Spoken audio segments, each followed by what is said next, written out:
C'est historique. Et les engagements pris sont sans précédent pour la transformation numérique de notre système de santé. Je l'ai déjà affirmé, je le redis, je renouvelle mon soutien à la feuille de route du numérique en santé, ainsi qu'à tous les acteurs qui collectivement œuvrent pour sa réussite. Alors, le numérique en santé, il n'est plus temps d'en parler, il est temps de le faire. Et nous ne faisons pas autre chose. Nous accompagnons son développement et nous renforçons la confiance dans ses usages.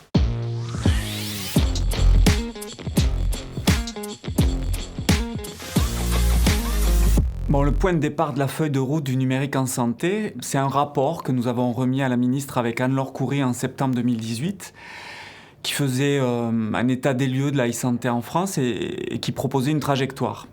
Le constat, il est sans appel, notre pays n'est pas au niveau. Les logiciels de santé ont fleuri partout dans les cabinets médicaux, à l'hôpital, mais sans référentiel commun, sans socle commun. Et le résultat, c'est que ces logiciels, ils parlent pas le même langage, ils savent pas communiquer entre eux de façon sécurisée. On dit qu'ils sont pas interopérables. Après, on a des professionnels de santé qui sont exaspérés par le manque d'ergonomie de leurs logiciels.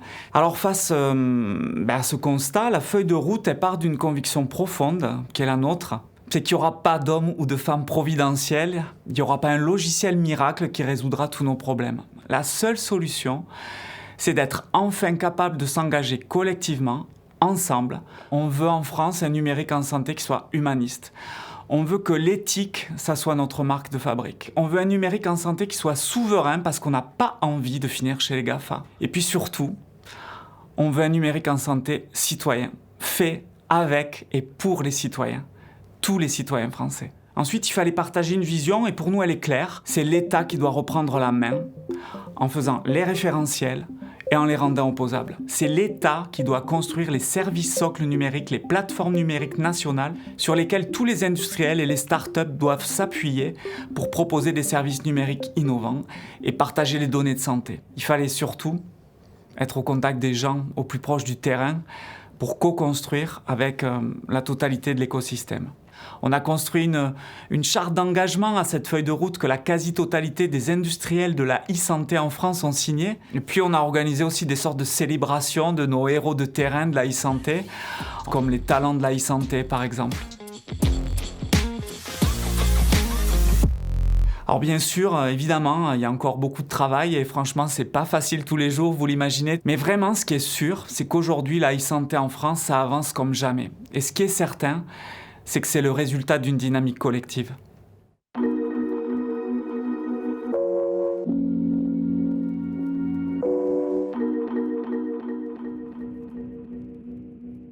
Notre doctrine commune, il s'est avéré que c'est celle de l'État-plateforme. L'État-plateforme, ça paraît être un gros mot de fonctionnaire un peu hors sol, mais en réalité, c'est très concret.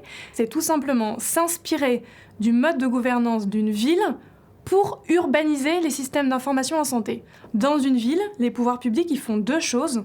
Ils construisent des règles, le code de la route, le code de l'urbanisme, etc. Mais ils développent aussi les infrastructures de base qui permettent l'échange et le partage. Les routes, les ponts, le réseau d'égouts. En revanche, ils laissent l'écosystème, proche du terrain, notamment privé, faire les maisons individuelles. Et leur rôle, c'est de vérifier que ces maisons, elles respectent les règles, le code de l'urbanisme, et qu'elles se raccordent aux routes, aux réseaux d'égouts, etc. Et dans le numérique en santé, c'est exactement la même chose. Nous, notre rôle, c'est de faire les règles qui prennent racine dans trois grands piliers. Un pilier d'éthique, un pilier d'interopérabilité et un pilier de sécurité. C'est aussi de construire les infrastructures de base, les communs numériques. Et puis, on va s'assurer qu'émergent tout un tas de services numériques à valeur ajoutée métier et qui respectent les règles et qui se raccordent à nos communs numériques.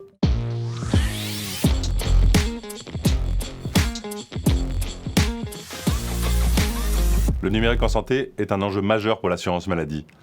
Il y a plus de 20 ans, la carte vitale est entrée dans nos vies.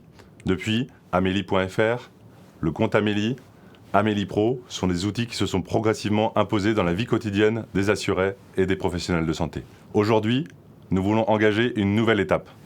Permettre aux assurés sociaux d'être davantage acteurs de leur santé, pour aider les professionnels de santé à communiquer entre eux et faciliter également la communication entre les professionnels et les assurés. Et puis bien sûr simplifier les conditions d'exercice, la vie quotidienne de ces professionnels.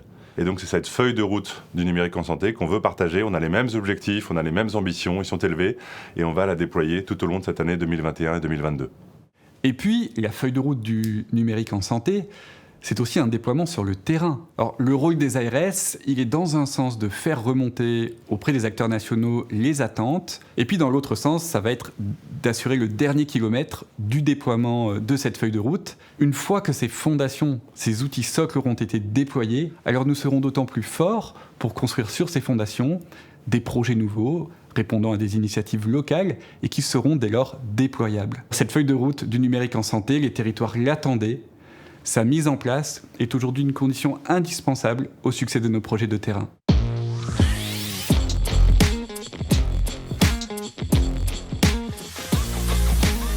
Alors une fois qu'on a défini le pourquoi et le quoi, cette doctrine de l'État plateforme, alors c'est quoi? C'est une feuille de route avec 5 grandes orientations, 30 actions. C'est une doctrine technique du numérique en santé de 150 pages qui est la bible de tous les DSI et de tous les industriels, qui a été coécrite en interne avec tous les acteurs externes grâce à la plateforme participée. Et puis il faut aussi qu'on définisse le comment.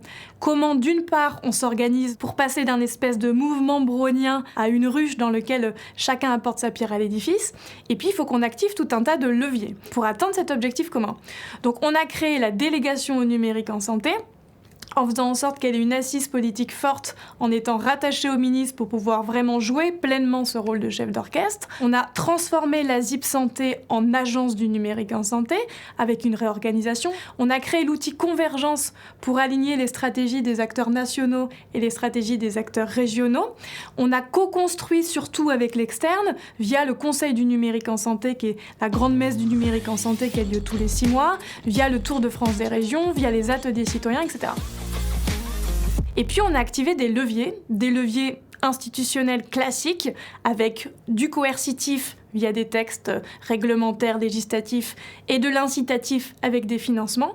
Et puis des leviers un peu plus innovants avec par exemple la régulation par la donnée ou le choc de la transparence où on va indiquer tout simplement le meilleur établissement de santé qui alimente le plus de DMP.